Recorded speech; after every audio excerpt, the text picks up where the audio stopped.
Okay, well, it's car show season, so I talked to John and Kathy and said, hey, haven't seen the Nomad out for years. What do you say we pull it out and enjoy it a little bit?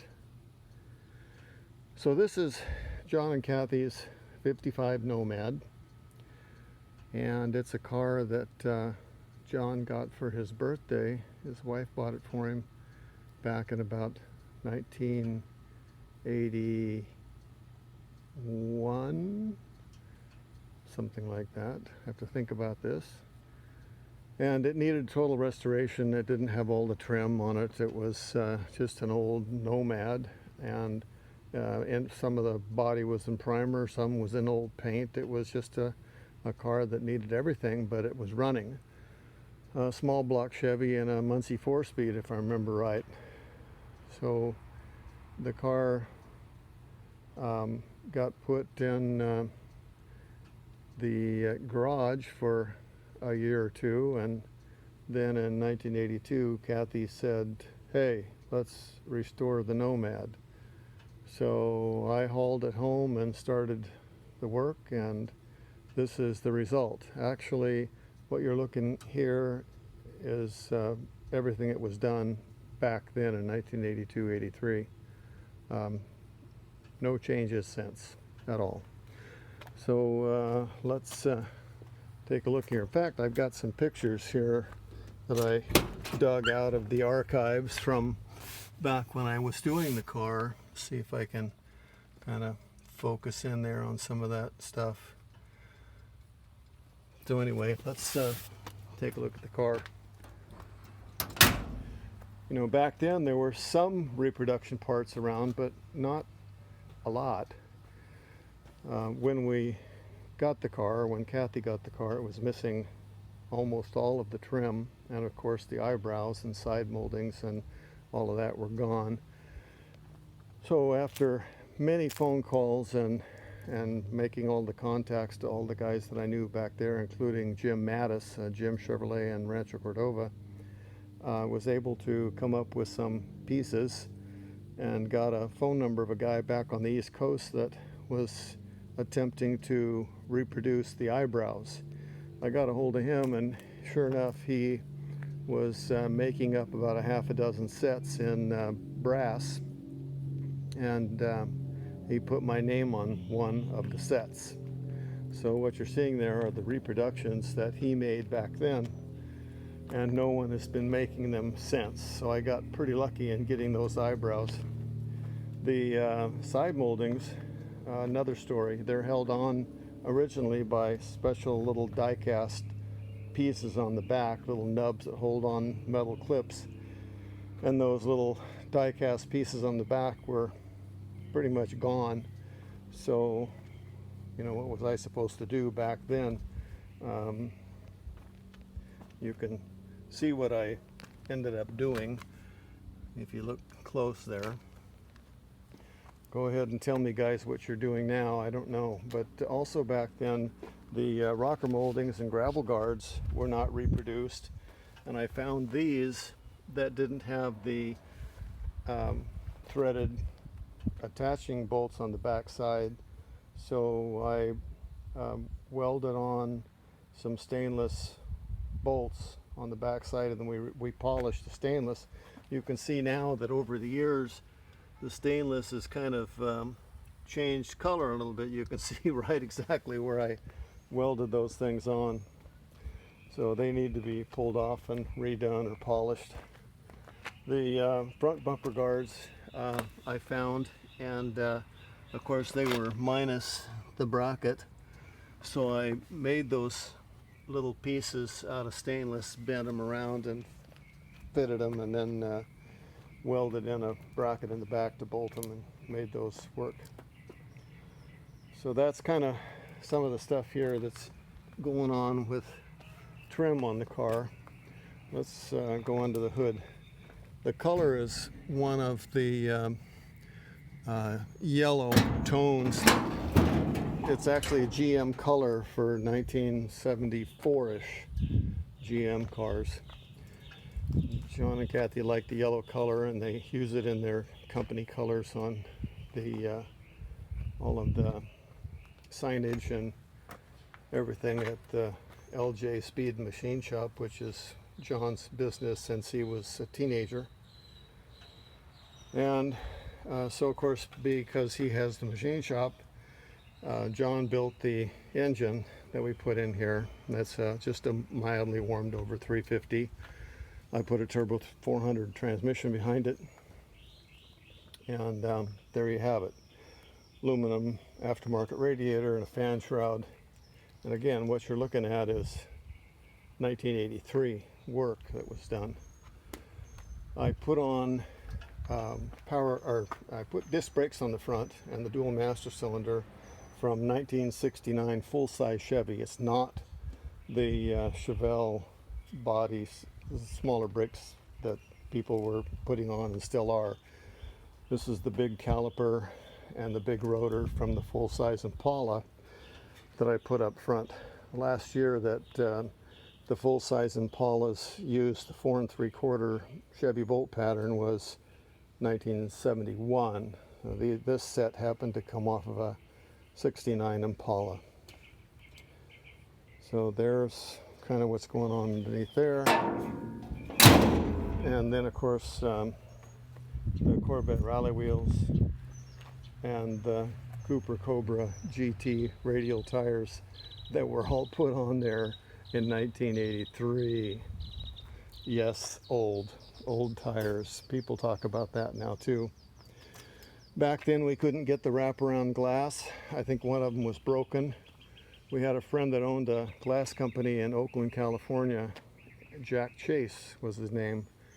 He had some of those new Nomad wraparound windows back there in stock that he kept aside for someday somebody special will need them. And he dug them out and sold them all to John and I.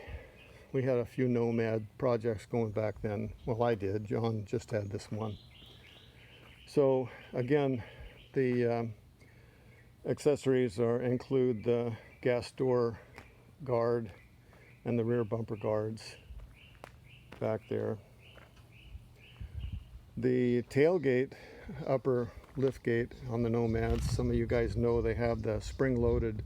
There's a tension spring in there to help lift that up when you open it.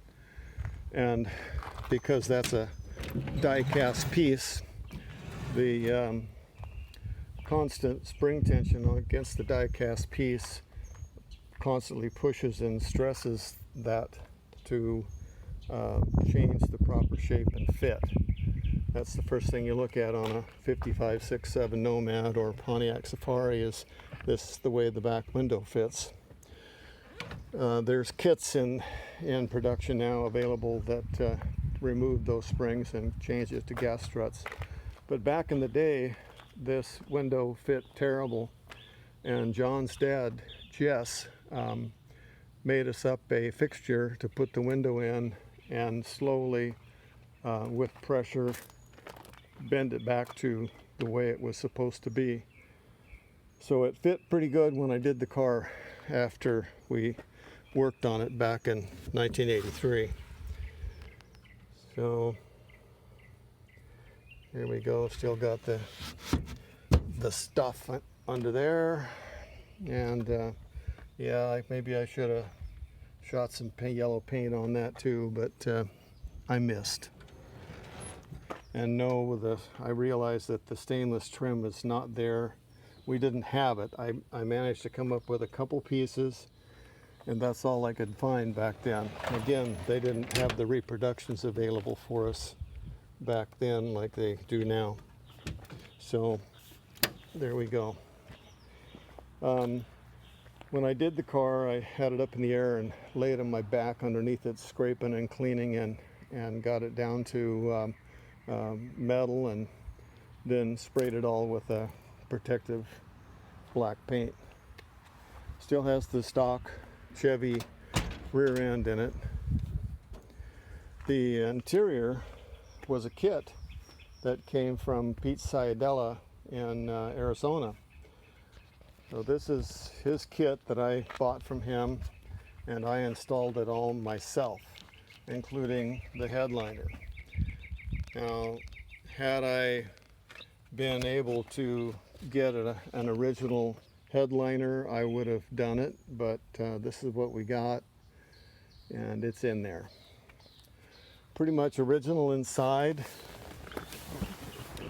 other than the steering wheel that a lot of us guys like to use. This one is the, there goes my hand, sorry. 63 Impala Super Sport, or just 63 Impala steering wheel. Fits really nice, looks good in here, and that's what I used. Back in the day, this was the hot setup for the radio, aftermarket from Custom Auto Sound. Now that's old school, and yeah, I know people are putting some pretty wild radio stereo systems in the cars. We also didn't put air conditioning in the car, which now might have been nice to have, afterthought. There's a lot of things that would be nice to do to the car, but this is what we did with what we had available to us back then.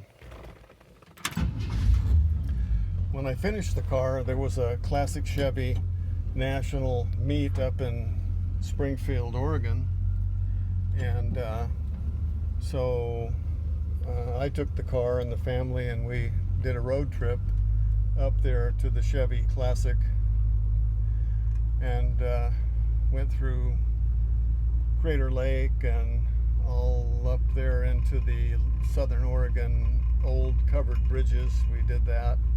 Had my mom and dad follow us in a 57 Chevy Tudor hardtop that I just finished doing a bunch of work on too. So it was mom and dad and me and the family and the kids, and up we went. Nice road trip in the Nomad and the 57, and then came down the coast, Highway 1, on the way back, and saw the Oregon caves and did things like that. So it was a great family trip in the Nomad. Let's go out here on the road and see if I can get in trouble for holding my phone up to video while I'm driving down the road.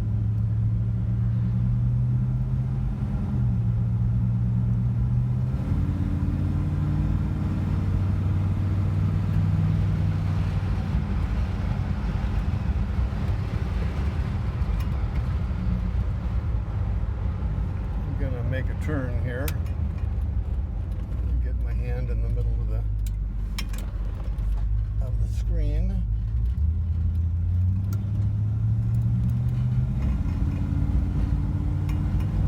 So here we are, driving down the road in the 55 Nomad, the old restoration. Let's see, 1983. How many years old is that? Still looks good. I use Centauri products on this project.